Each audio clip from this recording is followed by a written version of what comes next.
seu tempo, quando resvalar o seu pé. Nesse versículo, os ímpios e incrédulos israelitas, que era o povo visível de Deus e que viviam debaixo da sua graça, são ameaçados com a vingança do Senhor. Apesar de todas as obras maravilhosas que Deus operara em favor do seu povo, este permanecia sem juízo e destituído de entendimento, como está escrito no versículo 28. E mesmo sob todos os cuidados do céu, produziram um fruto amargo e venenoso, conforme verificamos nos 2 versículos anteriores. A declaração que escolhi para meu texto, a seu tempo, quando resvalar o seu pé, parece subentender as seguintes questões relativas à punição e à destruição que aqueles ímpios israelitas estavam sujeitos a sofrer. Primeiro, que eles estavam sempre expostos à destruição, assim como está sujeito a cair todo aquele que se coloca de pé ou anda por lugares escorregadios. A maneira como serão destruídos vem aí representada pelo deslize de seus pés. A mesma citação encontramos no Salmo 73, de 18 a 19. Tu certamente os põe em lugares escorregadios e os fazes cair na destruição. Em segundo lugar, faz supor também que estavam sempre sujeitos a uma súbita e inesperada destruição, à semelhança daquele que anda por lugares escorregadios e a qualquer instante pode cair.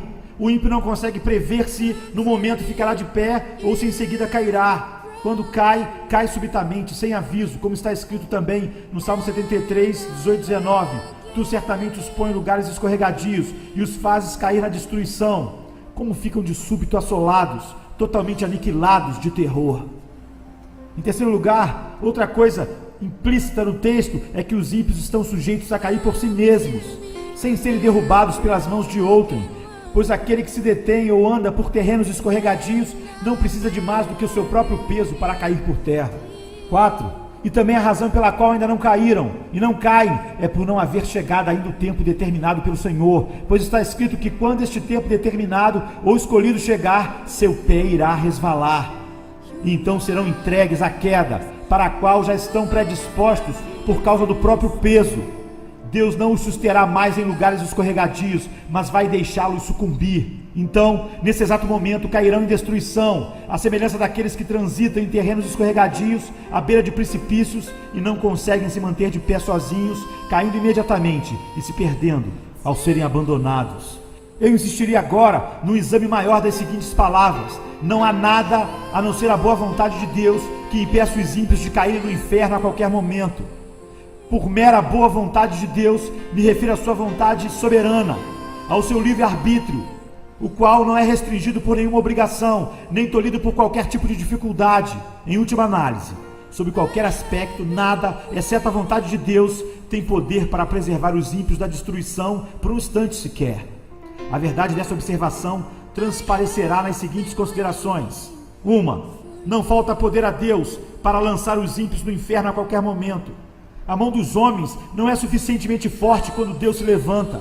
O mais forte deles não tem poder para resistir-lhe, e ninguém consegue se livrar de suas mãos. Ele não só pode lançar os ímpios no inferno, como pode fazê-lo com a maior facilidade. Muitas vezes, uma autoridade terrena encontra grande dificuldade em dominar um rebelde, o qual acha mesmo se fortalecer e se tornar mais poderoso pelo número de seguidores que alicia. Mas com Deus não é assim. Não há força que resista ao seu poder. Mesmo que as mãos se unam e que enormes multidões de inimigos do Senhor juntem suas forças e se associem, serão todos facilmente despedaçados. São como um monte de palha seca e leve diante de um furacão, ou como grande quantidade de restolho perto de chamas devastadoras. Nós achamos fácil pisar e esmagar uma lagarta que se arrasta pelo chão. Achamos fácil também cortar ou chamuscar um fio de linho fino que segura alguma coisa. Então, é simples para Deus, quando lhe apraz, lançar seus inimigos no inferno profundo.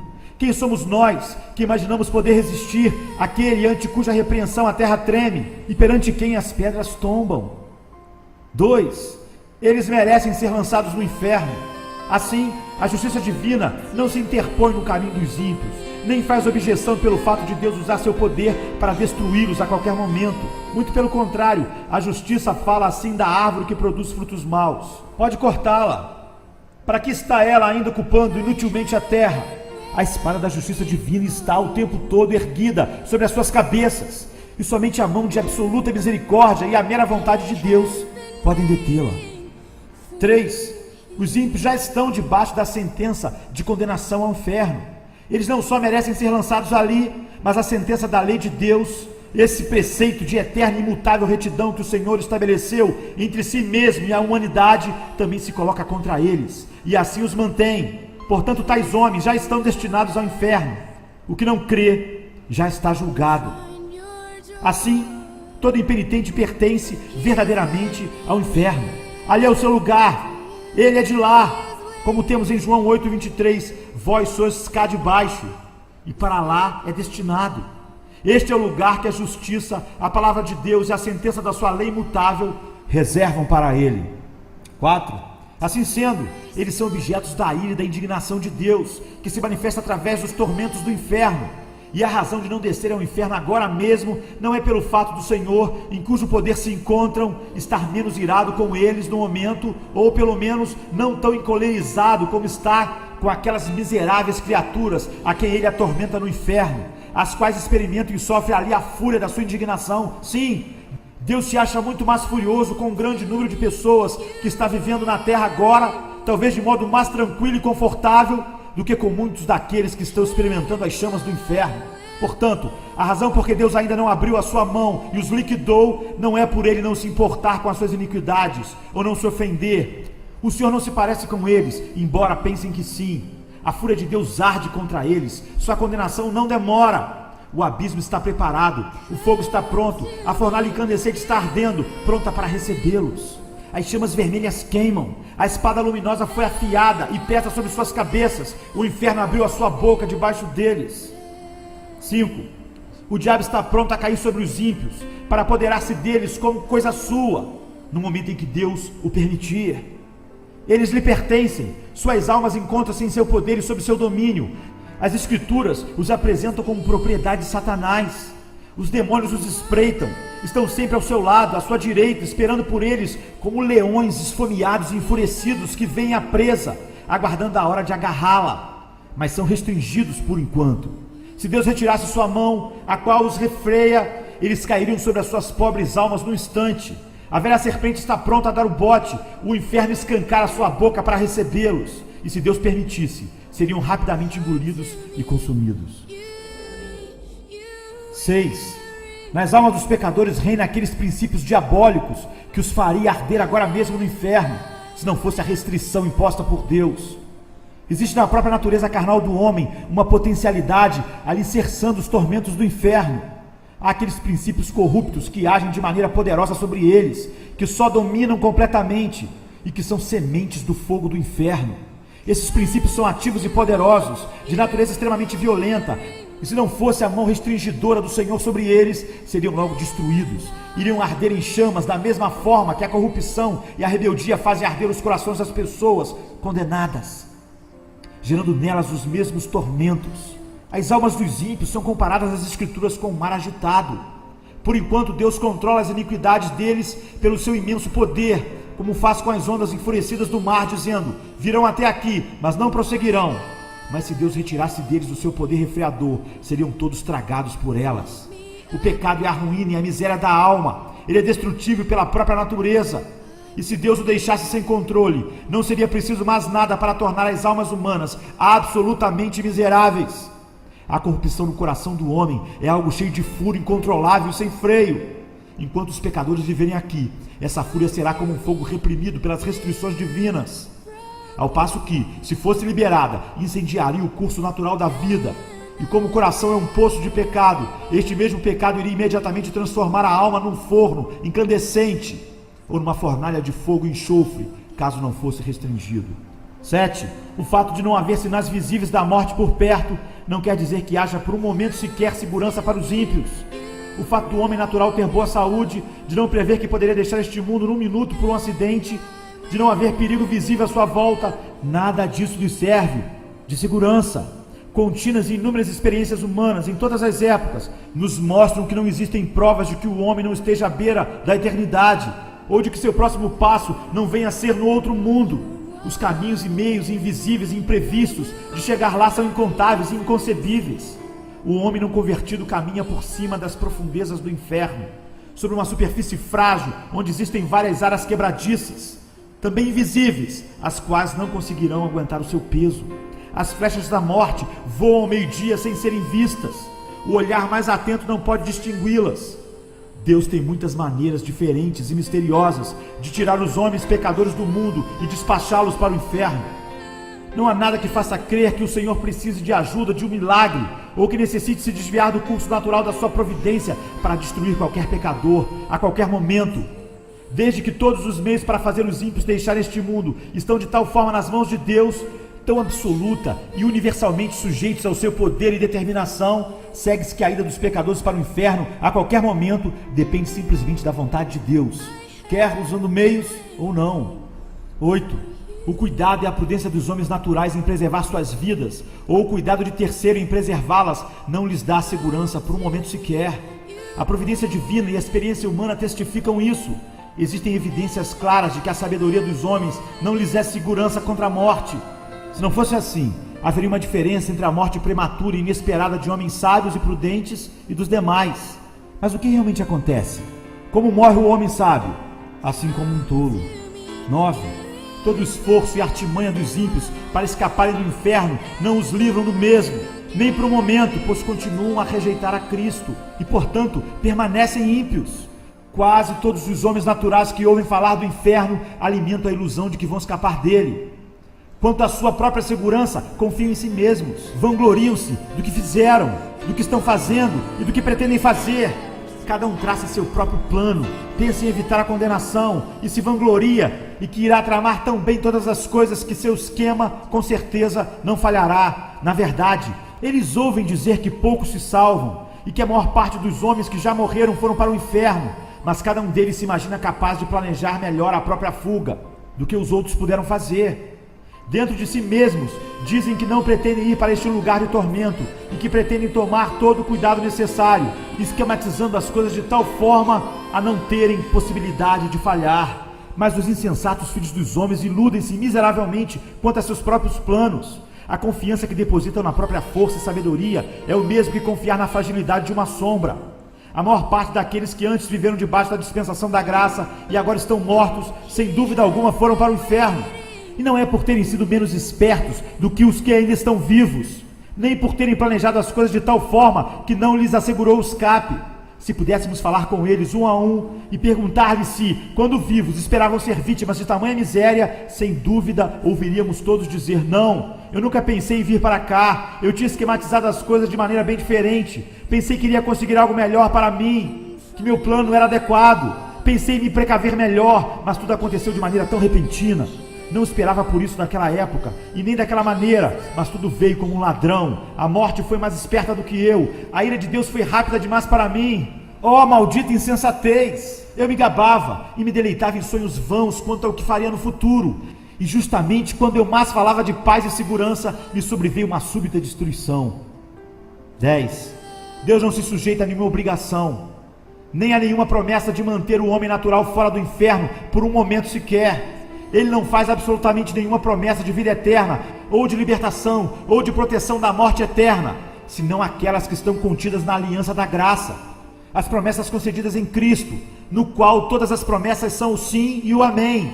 Mas obviamente os que não são filhos da aliança da graça não têm interesse na mesma, pois não creem em nenhuma das suas promessas e não têm o menor interesse no mediador desta aliança. Portanto, apesar de tudo que os homens possam imaginar ou pretender sobre a promessa da salvação, devido às suas lutas pessoais e buscas incessantes, deixamos claro e manifesto que qualquer desses esforços ou orações que se façam em relação à religião será inútil, a não ser que creiam em Cristo, o Senhor. De modo nenhum, Deus está obrigado a conservá-los fora da condenação eterna. Então, os homens impenitentes estão detidos nas mãos de Deus por cima do abismo do inferno.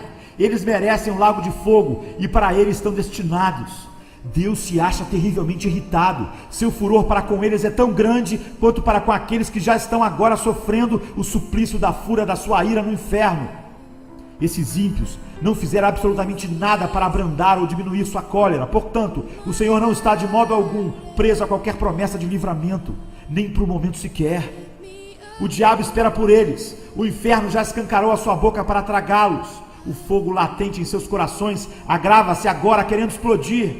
E como continuam sem o menor interesse no mediador, não existem meios ao alcance deles que lhes possa dar segurança. Em suma, Eles não têm refúgio e nada onde se segurar. O que os retém a cada instante é a absoluta boa vontade divina e a clemência sem compromisso, sem obrigação de um Deus enraivecido. Essa mensagem pode despertar as pessoas não convertidas para o significado do perigo que estão correndo. Isso que vocês escutaram é o caso de todo aquele que não está em Cristo. Esse mundo de tormento, isto é, o lago de enxofre incandescente, está aberto debaixo dos vossos pés. Ali se encontra o terrível abismo de chamas que ardem com a fúria de Deus e o inferno com a sua imensa boca escancarada. E vocês não têm onde se apoiarem, nem coisa alguma onde se segurarem. Não existe nada entre vocês e o inferno, senão o ar, e só o poder e o favor de Deus podem vos suster. Provavelmente vocês não têm consciência dessas coisas. Acham que vão conseguir se livrar do inferno e não veem nisso tudo a mão de Deus. E olham as coisas ao seu redor, como o bom estado da vossa saúde física, os cuidados que tomam de vossas vidas e os meios que usam para a vossa própria preservação. Mas essas coisas não representam nada. Se Deus retirasse sua mão, elas de nada valeriam para impedir-vos a queda. Elas valem tanto como uma brisa tênue que tenta sustentar uma pessoa no ar. Vossas iniquidades vos fazem pesados como chumbo, pendentes para baixo, pressionados em direção ao inferno pelo próprio peso, e se Deus permitisse que caíssem, vocês afundariam imediatamente, desceriam com a maior rapidez e mergulhariam nesse abismo sem fundo. Vossa saúde, vossos cuidados e prudência, vossos melhores planos, toda a vossa retidão de nada valeriam para sustentar-vos e conservar-vos fora do inferno. Seria como tentar segurar uma avalanche de pedras com uma teia de aranha. Se não fosse a misericórdia de Deus, a terra não suportaria vocês por um só momento, pois são uma carga para ela. A natureza geme por causa de vocês. A criação foi obrigada a se sujeitar à escravidão involuntariamente por causa da vossa corrupção. Não é com prazer que o sol brilha sobre vocês, para que a sua luz vos ilumine para pecarem e servirem a Satanás. A terra não produz de bom grado os seus frutos para satisfazer vossa luxúria, nem está disposta a servir de palco à exibição das vossas iniquidades. Não é voluntariamente que o ar alimenta vossos corpos, mantendo viva a chama dos vossos corpos, enquanto vocês gastam a vida servindo aos inimigos de Deus. As coisas criadas por Deus são boas e foram feitas para o homem, para que por meio delas servisse ao Senhor.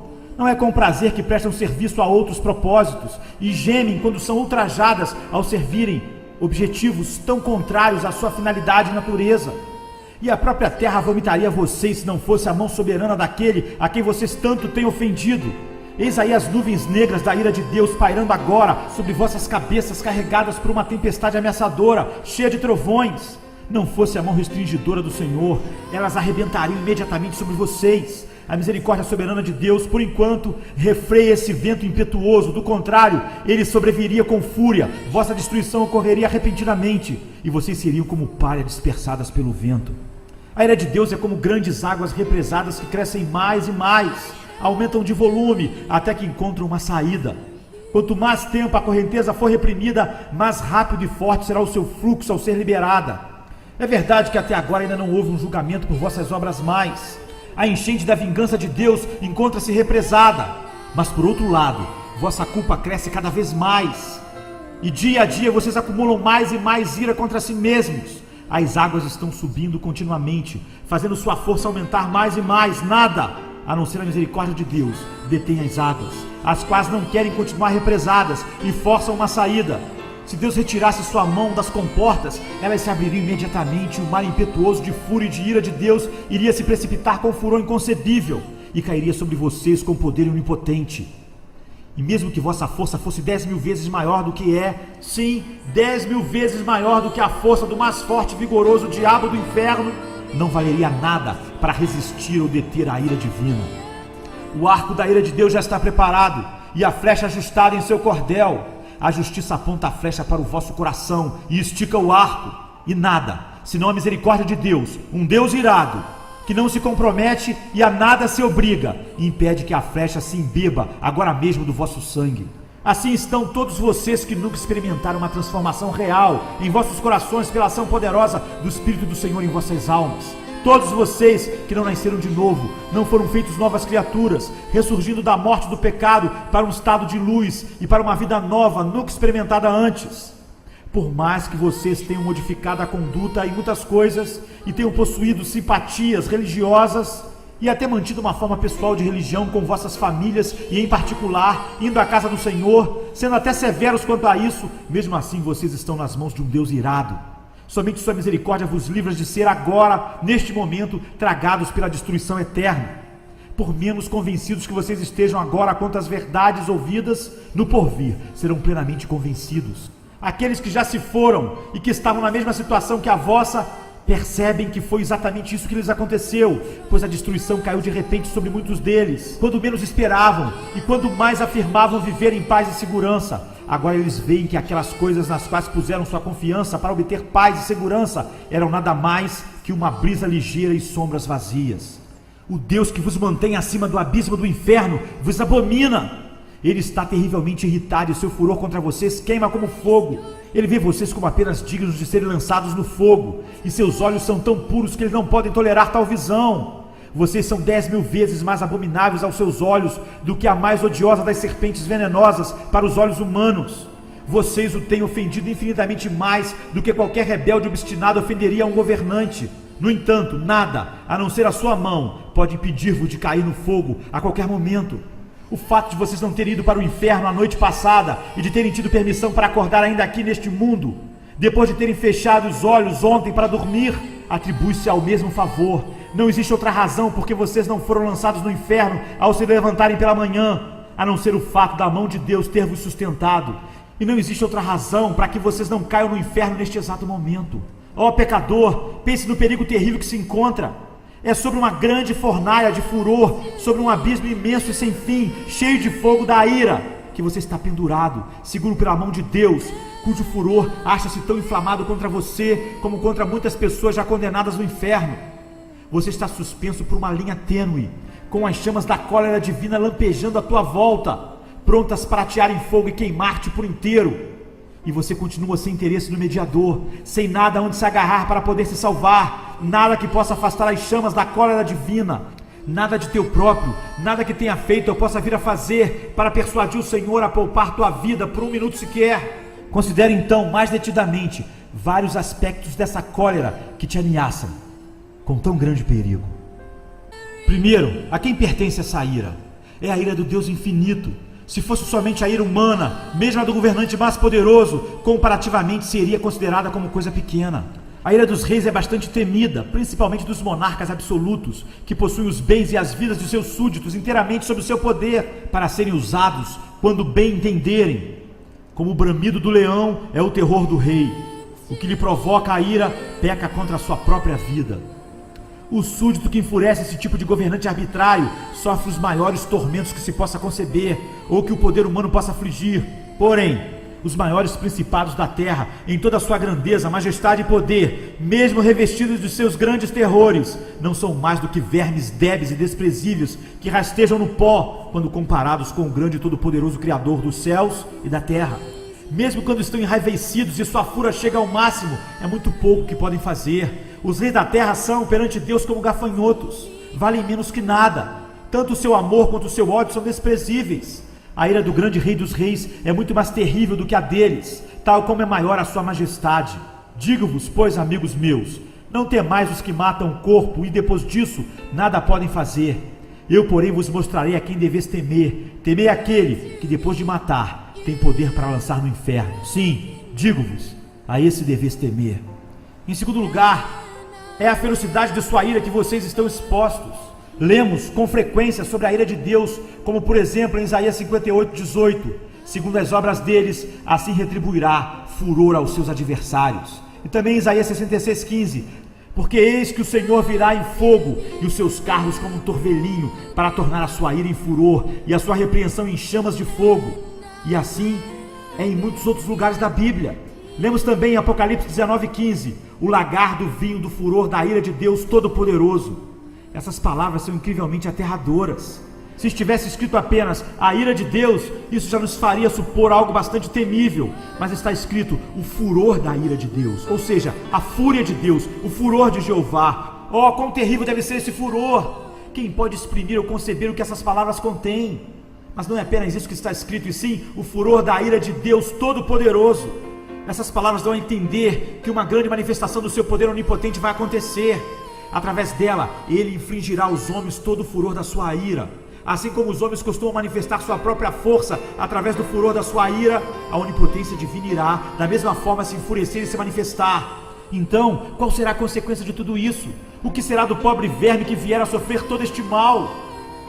Que mãos serão tão fortes e que coração conseguirá suportar tanto furor? Ah, que terrível, inexprimível, inconcebível abismo de miséria irá chegar à pobre criatura humana que será vítima disso tudo. Pensem bem, vocês que estão aqui agora e que permanecem em estado pecaminoso. O fato de Deus vir e efetivar o furor da sua ira torna implícito que ele infligirá esse castigo sem compaixão. Quando Deus olhar a indescritível aflição do vosso pecado e vir como vossos tormentos são absolutamente desproporcionais à vossa força e como vossas pobres almas estão esmagadas, imersas em trevas eternas, não terá compaixão de vocês, não irá deter a execução da sua ira ou, de forma alguma, tornar mais leve a sua mão. Nessa hora, Deus não usará de misericórdia para com vocês, nem conterá seu vento impetuoso. Ele não terá consideração para com o vosso bem-estar e nem irá evitar que vocês sofram. Na verdade, fará com que sofram na medida exata que sua rigorosa justiça vier a requerer. Nada será modificado só pelo fato de ser difícil para vocês suportarem, pelo que também eu os tratarei com furor. Os meus olhos não pouparão, não terei piedade, ainda que me gritem aos ouvidos em alta voz, nem assim os ouvirei. Deus está pronto agora a usar de compaixão com vocês. Hoje é o dia da misericórdia. Vocês podem clamar nesse instante e ter esperança de alcançar sua graça. Mas quando o dia da misericórdia passar, vosso lamento, o pranto mais doloroso, os gritos serão em vão. No que diz respeito ao vosso bem-estar, vocês estarão completamente perdidos e alienados de Deus. O Senhor não terá outra opção senão a de entregar-vos aos sofrimentos e à miséria. E vocês continuarão não tendo outra perspectiva, pois serão vasos de ira, preparados para a destruição. Não haverá outro uso qualquer para tais vasos, senão o de enchê-los da ira de Deus. Quando clamarem ao Senhor, Ele estará tão longe de consolar-vos que, inclusive, está escrito a esse respeito que Deus irá simplesmente rir e zombar de vocês. Vejam quão terríveis são essas palavras do grande Senhor. O lagar eu pisei sozinho, e dos povos nenhum homem se achava comigo. Pisei as uvas na minha ira, no meu furor as esmaguei, e o seu sangue me salpicou as vestes e me manchou o traje todo. É quase impossível se conceber palavras que tragam em si uma manifestação maior dessas três coisas: desprezo, ódio e fúria de indignação. Se clamarem a Deus por consolo, Ele estará longe de querer vir consolar-vos, ou de querer demonstrar-vos interesse ou favor. Ao contrário, o Senhor simplesmente irá esmagar-vos sob os seus pés. E apesar de saber que, ao pisotear-vos, vocês não poderão suportar o peso da sua onipotência, ainda assim, Ele não vai se importar e irá esmagar-vos debaixo dos seus pés, sem piedade, espremendo o vosso sangue e fazendo com que o mesmo espirre longe, manchando suas vestes, maculando seu traje. Ele não só irá odiar-vos, como devotará a vós o maior desprezo. Lugar algum será considerado próprio para vocês, a não ser debaixo dos seus pés, para serem pisados como a lama das ruas. Em terceiro lugar, a miséria a que vocês estão sujeitos é aquela que Deus vos infligirá, a fim de demonstrar a força da ira do Senhor. Deus tem em seu coração a intenção de mostrar aos anjos e aos homens, não só a excelência do seu amor, como a severidade do seu furor. Às vezes, os governantes da terra resolvem mostrar a força da sua ira através de castigos extremos que mandam infligir sobre aqueles que os enfurecem. Nabucodonosor, o poderoso e arrogante rei do império dos caldeus, demonstrou seu furor quando, ao se irritar com Sadraque, Mesaque e Abdenego, ordenou que se acendesse a fornalha de fogo ardente 7 vezes mais do que o normal. Como era de se esperar, a fornalha foi aquecida intensamente até atingir o mais alto grau que poderia produzir. O grande Deus também quer revelar a sua ira e exaltar sua tremenda majestade e grandioso poder através dos sofrimentos desmedidos dos seus inimigos. Que diremos, pois, se Deus, querendo mostrar a sua ira e dar a conhecer o seu poder, suportou com muita longanimidade os vasos da ira preparados para a perdição? E visto que esse é o seu desígnio e o que ele determinou, ou seja, mostrar quão terrível e limitada é a ira, a fúria e a indignação do Senhor, ele o mostrará realmente. Será realizado algo horrendo, muito terrível, quando o grande e furioso Deus tiver se levantado e executado sua terrível vingança sobre o mísero pecador. e o desgraçado estiver sofrendo o peso e o poder infinito da sua indignação, então Deus chamará o universo inteiro para contemplar a imensa majestade e o tremendo poder que nele existe. Os povos serão queimados como se queima cal, como espinhos cortados arderão no fogo. Ouvi, vós os que estás longe, o que tenho feito, e vós que estás perto, reconhecei o meu poder. Os pecadores em Sião se assombram, o tremor se apodera dos ímpios, e eles perguntam: quem dentre nós habitará com fogo devorador? Quem dentre nós habitará com as chamas eternas? Assim será com vocês que não são convertidos. Se permanecerem nesse estado, o poder infinito, a majestade, a grandiosidade do Deus onipotente serão exaltados em vocês através da inexprimível força dos tormentos que vos sobrevirão. Vocês serão atormentados na presença dos anjos e na presença do Cordeiro. E quando estiverem nesse estado de sofrimento, os gloriosos habitantes do céu sairão para contemplar esse espetáculo horrendo e verão como é a fúria do Todo-Poderoso. E quando virem todas essas coisas, se prostrarão e adorarão seu grande poder e majestade. E será que de uma lua nova a outra e de um sábado a outro virá toda a carne a adorar perante mim, diz o Senhor. Eles sairão e verão os cadáveres dos homens que prevaricaram contra mim, porque o seu verme nunca morrerá, nem o seu fogo se apagará, e eles serão um horror para toda a carne. Em quarto lugar, é uma ira eterna. Já seria algo terrível sobre o furor e a cólera de Deus Todo-Poderoso por um momento, mas vocês terão de sofrê-lo por toda a eternidade. Essa intensa e horrenda miséria não terá fim. Ao olhar para o futuro, vocês verão à frente uma interminável eternidade de duração infinita que irá devorar os vossos pensamentos e assombrar vossas almas.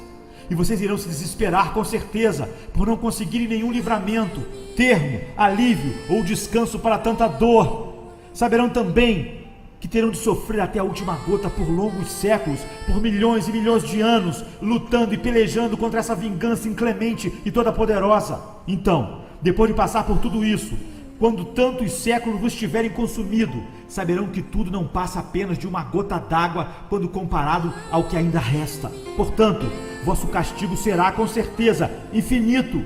Oh, quem poderia exprimir o estado de uma alma em tais circunstâncias?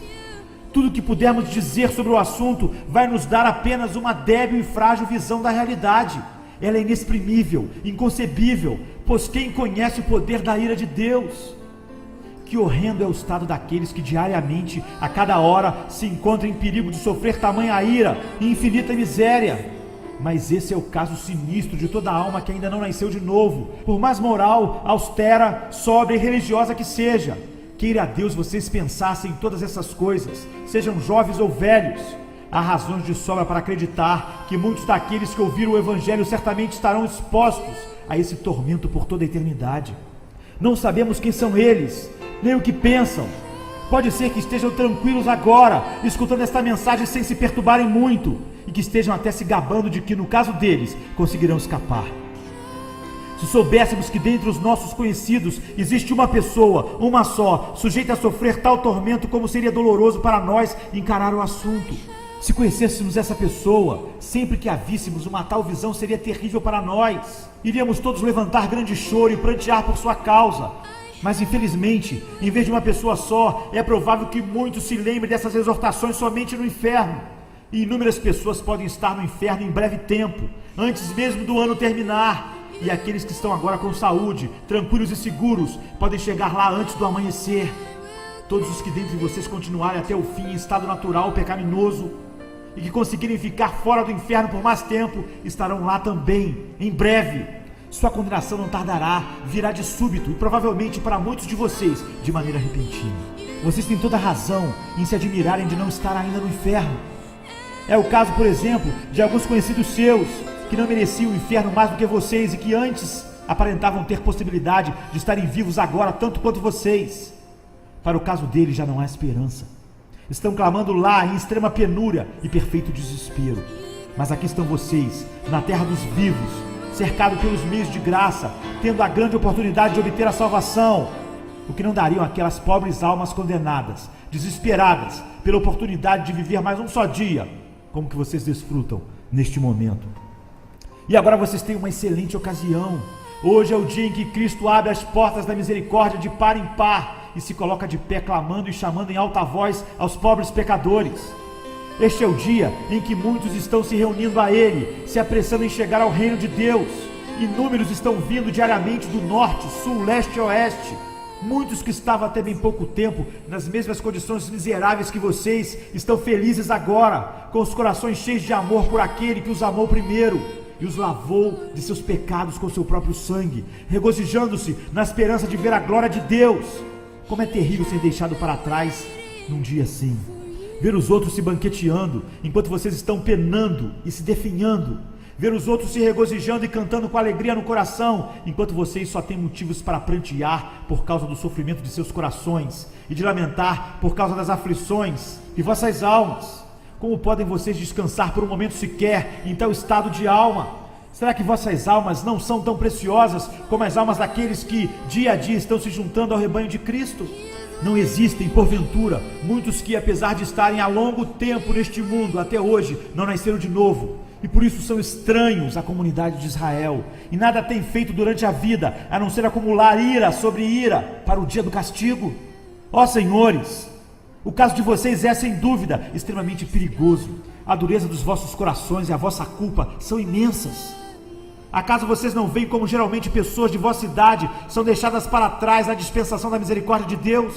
Vocês precisam refletir e despertar do vosso sono, pois jamais poderão suportar a fúria e a ira do Deus infinito. E vocês que são rapazes e moças, irão negligenciar este tempo precioso que desfrutam agora, quando tantos outros jovens da vossa idade estão renunciando às futilidades da juventude e acorrendo céleres a Cristo?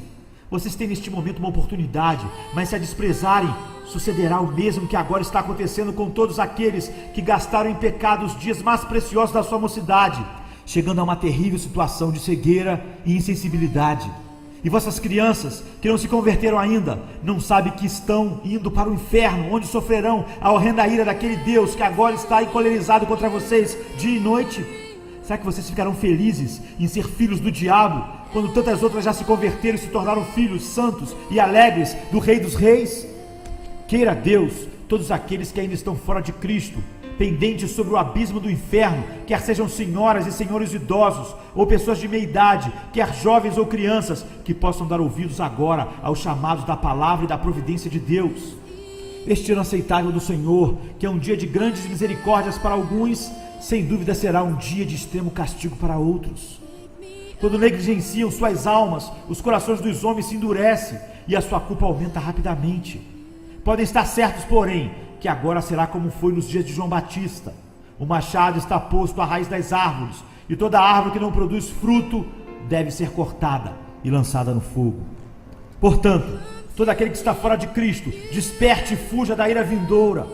A ira do Deus Todo-Poderoso paira agora sobre todos os pecadores. Que cada um fuja de Sodoma. Livra-te, salva a tua vida, não olhes para trás, nem pares em toda a campina, foge para o monte, para que não pereças. E assim, conhecendo o temor do Senhor, persuadimos os homens, de sorte que somos embaixadores em nome de Cristo, como se Deus exortasse por nosso intermédio. Em nome de Cristo, pois, rogamos que vos reconcilieis com Deus. Buscai o Senhor enquanto se pode achar, invocai enquanto está perto.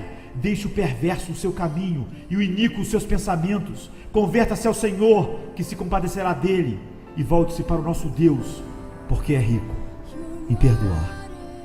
Amém.